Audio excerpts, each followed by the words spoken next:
Teofimo Lopez, binanatan si Devin Haney.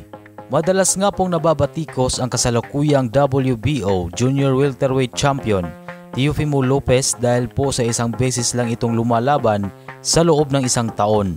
Pero sinabi nga mismo ni Lopez na gusto niya man umano na maging aktibo at lumaban ng 3 hanggang 4 na beses sa loob ng isang taon, ay hindi daw ito mangyayari dahil natatakot sa kanya ang mga gusto niyang makatapat. Umaatras daw ang mga ito. Sinabi pa ni Lopez na ayaw niya daw kasing magsayang ng oras na lumaban na lang ng basta-basta sa mga malalambot na boksingero. Kaya ang mga hinahamon niya daw ay mga di-kalibre at delikadong mga pangalan kagaya niya. Inihalimbawa na agad ni Lopez ang former undisputed lightweight world champion na si Devin Haney. Binigyang diin ni Lopez na hinamon niya umano ito kamakailan lamang. Pinadalhan daw niya ng offer ito at binibigyan niya ito ng pagkakataon na makatapat siya para sa pinanghahawakan niyang WBO and the Ring Magazine Junior Welterweight World Title Belt.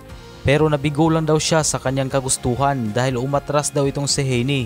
Kaya itinuturing din ni Lopez na isang patunay lang ito na natatakot daw sa kanya si Haney. Maliban dyan ay inihayag din ni Lopez na nagmukhang matapang lang din umano ang bukod tanging nag-iisang tumalo sa kanya na si dating Unified Lightweight World Champion George Kambosos Jr. Nabatid kasi na madalas sabihin ni Kambosos sa publiko na natatakot daw sa kanya si Lopez dahil ayaw na daw siya nitong harapin ulit. Pero ang sabi ni Lopez na ang totoo umano dyan ay nagpadala na din daw sila ng offer sa team ni Kambosos para magharap sila sa isang rematch. Pero si Kambosos daw mismo ang umayaw dito.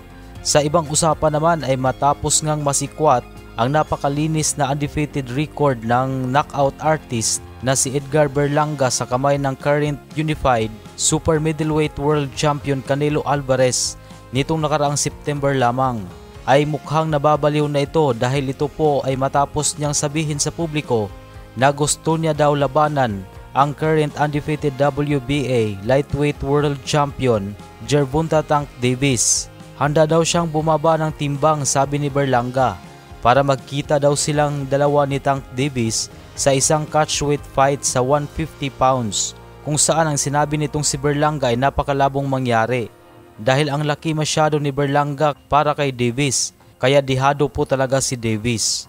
Bukod dyan ay inihayag din ni Berlanga na gusto niyang umakyat ng heavyweight division para tapatan ang former Unified World Champion na si Anthony Joshua.